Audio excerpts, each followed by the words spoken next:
Students, آج ہم قطع کی تعریف اور اردو میں قطع نگاری کی روایت پر گفتگو کریں گے. یعنی قطع کسے کہتے ہیں، قطع نگاری کی تعریف کیا ہے اور اردو میں اس کی روایت، اس کی تاریخ کیا ہے، کس طرح اردو کے اندر قطع جو ہے وہ آیا، قطع کی صنف کیسے آئی ہے. ان تمام باتوں کے سے متعلق آج ہم گفتگو کریں گے اس ویڈیو کے انترگت.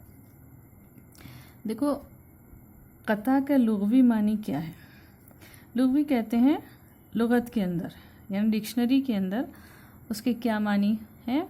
تو لغت کے اندر اس کے معنی ہے ٹکڑا، یعنی کسی بھی شے کا ٹکڑا جو ہے وہ. دیکھو، یہ عربی کا لفظ ہے قطع، اور عربی لغت کے اندر یہ کسی شے کا ٹکڑا یا طویل کلام کا چھوٹا حصہ بھی اسے کہا جاتا ہے. اصطلاح شاعری میں قطع کے معنی کیا ہیں؟ اصطلاح شاعری کے اندر کہتے ہیں وہ مسلسل نظم جو 2 اشعار سے کم کی نہ ہو. یعنی کم سے کم 2 اشعار تو ہونے چاہیے اس کے اندر، اور اس میں مطلع نہیں پایا جاتا. مطلع ہوتا ہے نا، غزل قصیدے کے اندر مطلع پایا جاتا ہے جس کے دونوں مصرے ہم ردیف اور ہم قافیہ ہوتے ہیں. تو وہ مطلع قطع کے اندر نہیں ہوتا، لیکن مسلسل ہوتی ہے. موضوع کے اعتبار سے اس کے اشعار مربوط ہوتے ہیں، ایک دوسرے سے اس کے اندر ربط پایا جاتا ہے. تو اس کی 3 خصوصیات ہو گئی، ٹھیک ہے نا. مسلسل نظم ہے جو 2 اشعار سے کم کی نہیں ہونی چاہیے، کم سے کم اس کے 2 اشعار ہونے چاہیے، اور مطلع پایا جاتا ہے اس کے اندر، مطلع نہیں پایا جاتا اس کے اندر. اور دوسرا ہے موضوع کے اعتبار سے اس کے اشعار مربوط ہوتے ہیں، یعنی ان میں ربط پایا جاتا ہے. تو ہم ان تینوں باتوں کو ایک بار دیکھ لیتے ہیں تفصیل کے ساتھ.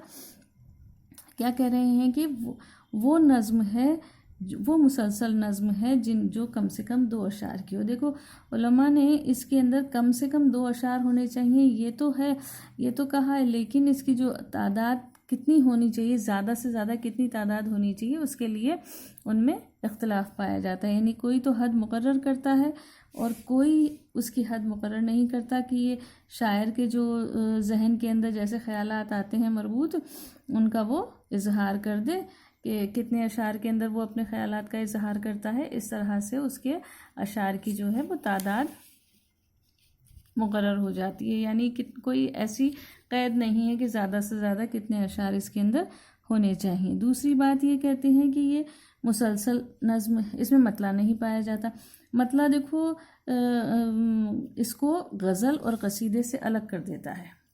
قطع جو ہے چونکہ مسلسل ہے لیکن اس کے اندر مطلع نہیں ہوتا ہے، اور صرف مطلع ہی نہیں ہوتا، باقی تو اس کی شکل جو ہوتی ہے وہ قصیدے یا غزل کی طرح ہی ہوتی ہے. اس میں بھی مقطع پایا جاتا ہے، ردیف اور قافی کی پابندی بھی اس کے اندر ہوتی ہے. مقطع ہوتا ہے جس کے اندر شاعر اپنا تخلص استعمال کرتا ہے، تو قطع کے اندر بھی مقطع پایا جاتا ہے، اور اس کے اندر ردیف اور قافی کی پابندی بھی کی جاتی ہے. دوسری بات انہوں نے کیا کہی کہ موضوع کے اعتبار سے اس کے اشعار مربوط ہوتے ہیں، یعنی ربط پایا جاتا ہے، ایک ہی موضوع پر قطع لکھا جاتا ہے. اشعار جو ہیں وہ ایک دوسرے کے ساتھ ربط پایا جاتا ہے اشعار کے اندر موضوع کے اعتبار سے، یعنی ایک ہی موضوع ایک قطع کے اندر استعمال کیا جائے گا. دوسری بات کیا کہہ رہے ہیں کہ یعنی ایک شعر کا جو تعلق ہے وہ دوسرے شعر سے ہوتا ہے موضوع کے اعتبار سے، تسلسل پایا جاتا ہے. ربط کے بغیر ہم قطع کو قطع نہیں کہہ سکتے، ربط ہونا چاہیے، اس کے اندر موضوع کا تسلسل ہونا چاہیے، ایک ہی موضوع ہونا چاہیے، یہ قطع کے لیے ضروری ہے. دوسری بات یہ کیا کہہ رہے ہیں کہ دور جدید کی سب سے مقبول صنف ہے قطع جو ہے نا، وہ کیا ہے کہ آج کے دور جدید کی سب سے زیادہ مقبول صنف ہے، سب سے زیادہ مقبولیت حاصل ہوئی ہے اس کی. ہر طرح کے ہر شاعر نے اس کے اوپر طبع آزمائی کی ہے، تقریباً ہر شاعر نے اس کے اوپر لکھا ہے. اور چونکہ یہ اس کے اندر زیادہ پابندیاں نہیں ہوتی ہیں، کم سے کم 2 اشعار ہونے چاہیے، دونوں 2 اشعار کے اندر شاعر جو ہے اپنے خیالات کا اظہار اختصار کے ساتھ کر دیتا ہے، لیکن اس میں وضاحت بھی ہوتی ہے چونکہ تسلسل ہوتا ہے، اس لیے اس کو یہ آزادی بھی ہوتی ہے کہ تسلسل کے ساتھ بیان کر دیتا ہے. دوسری بات یہ ہے کہ ردیف اور قافی کی غنائیت اس کے اندر پائی جاتی ہے، تو اس سے ایک تاثر پیدا ہوتا ہے، ٹھیک ہے نا. اس کے علاوہ کیا ہوتا ہے، مصروں میں آپس میں ربط ہوتا ہے، تسلسل ہوتا ہے اس کے اندر. اور یہ جو صنف سخن ہے وہ کیا ہے کہ اس میں غزل، نظم اور رباعی تینوں کی خصوصیات پائی جاتی ہیں.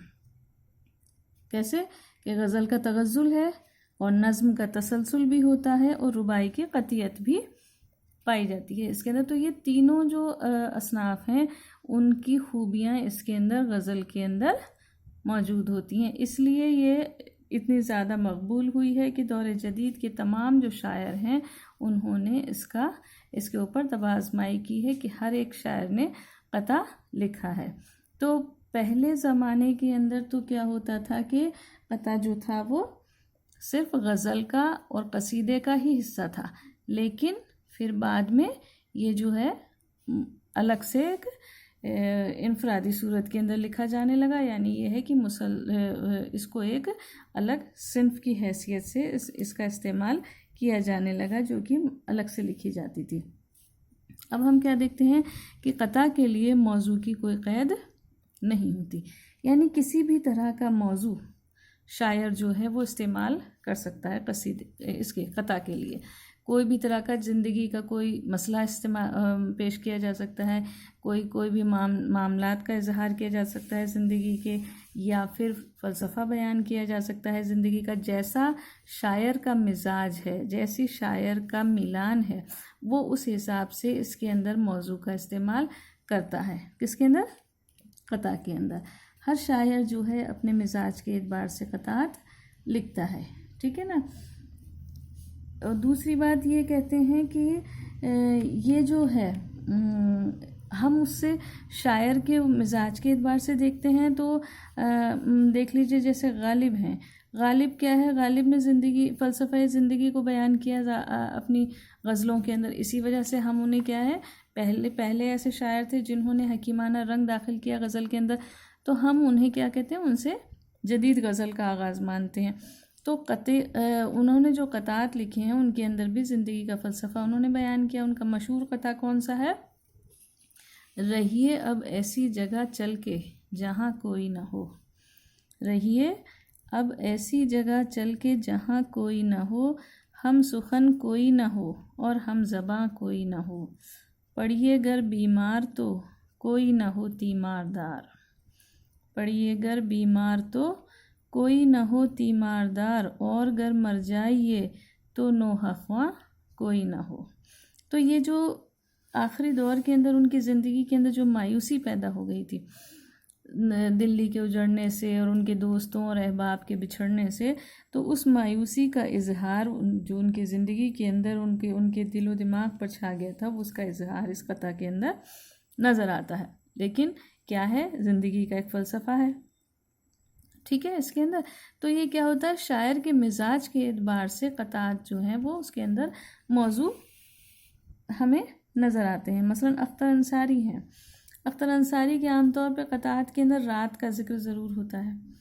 اختر انصاری بہت مشہور قطع گزرے ہیں، تو ان کے جو قطعات ہیں ان کے اندر آپ دیکھ لیجئے کہ ان کے یہاں رات کا ذکر جو ہے ہمیں دکھائی دیتا ہے. جیسے اس میں دیکھتے ہیں، نشۂ خواب میں مدہوش ہے ساری دنیا، ہر طرف چھٹ گئے ہیں ظلمت شب کے پردے، رات ویران ہے اور میں یہ دعا کرتا ہوں.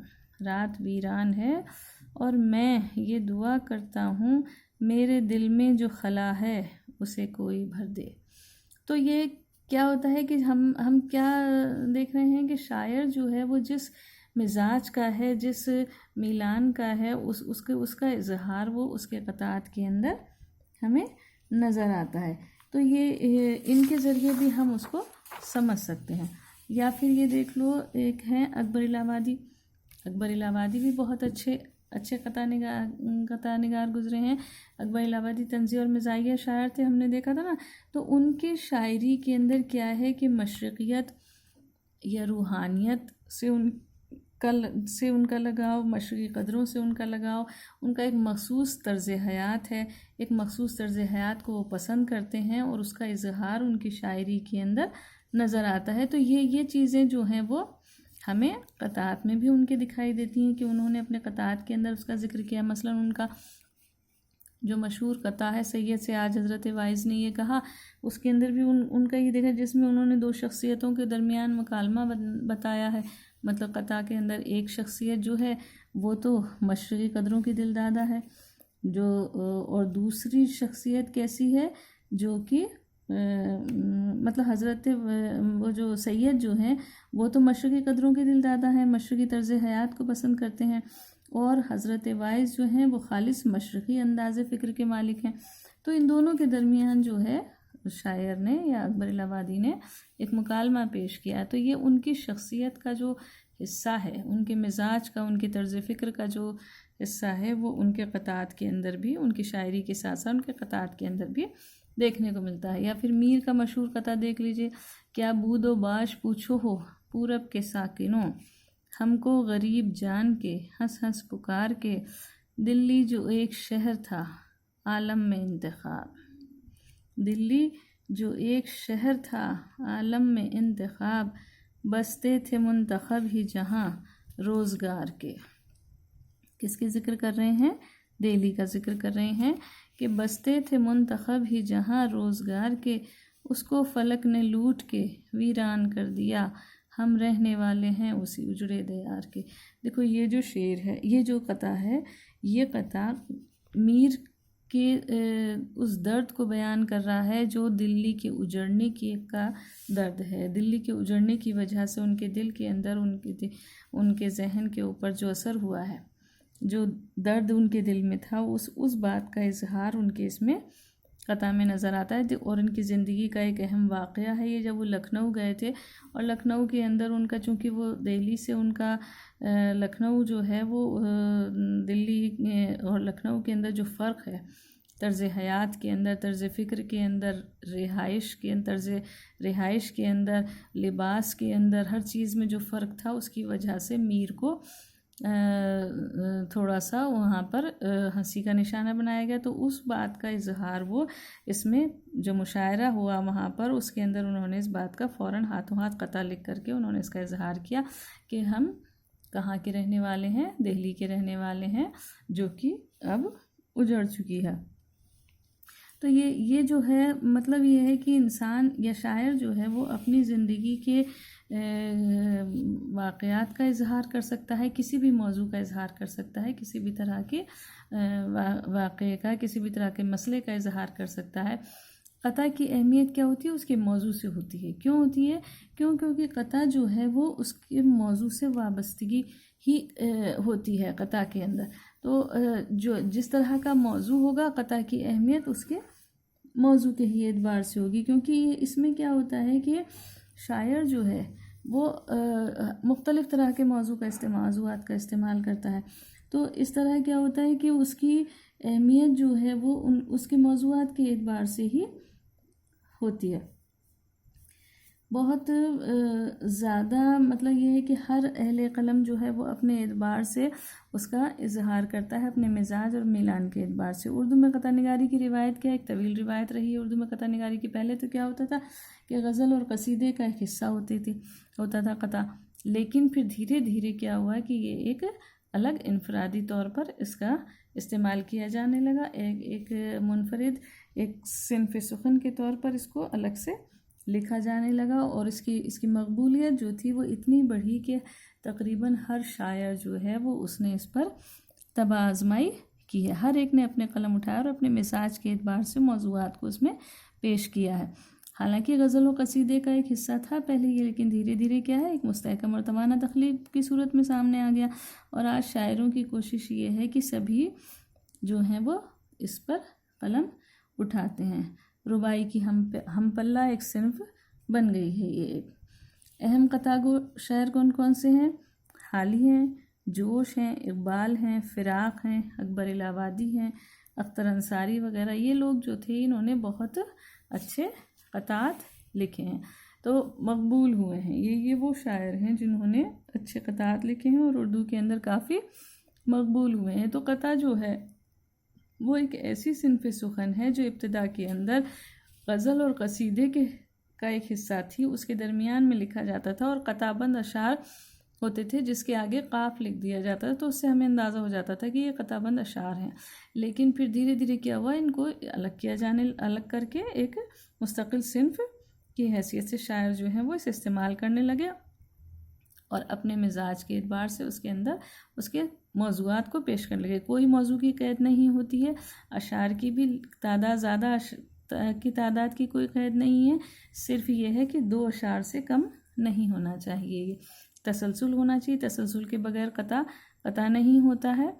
ٹھیک ہے، تو کچھ باتیں ہیں، مطلع نہیں ہوتا ہے اس کے اندر، جو اسے غزل سے اور قصیدے سے مختلف کر دیتا ہے، الگ کر دیتا ہے.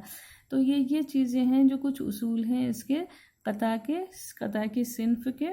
اور باقی یہ ہے کہ اس کے اندر چونکہ موضوعات کی وجہ سے اس کی اہمیت ہوتی ہے، اس لیے شاعر جو ہے وہ ہر طرح کے موضوعات کو، جس طرح کے موضوعات کا استعمال کرتا ہے، وہ جو اس کی شخصیت سے اور اس کے مزاج سے تعلق رکھتے ہیں، اس کے میلان کو ظاہر کرتے ہیں کہ وہ کس طرح کے اشعار کا استعمال کرتا ہے.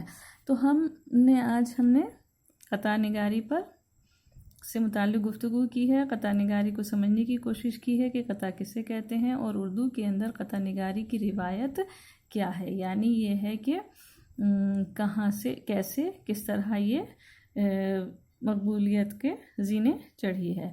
تو امید ہے آپ لوگوں کو اس کی صنف کو سمجھ میں آ گیا ہوگا کہ قطع کسے کہتے ہیں. صنف سخن کے متعلق معلومات آپ کو حاصل ہو گئی ہوں گی. اگلے ویڈیو میں ہم کسی اور صنف سے متعلق گفتگو کریں گے. Thank you.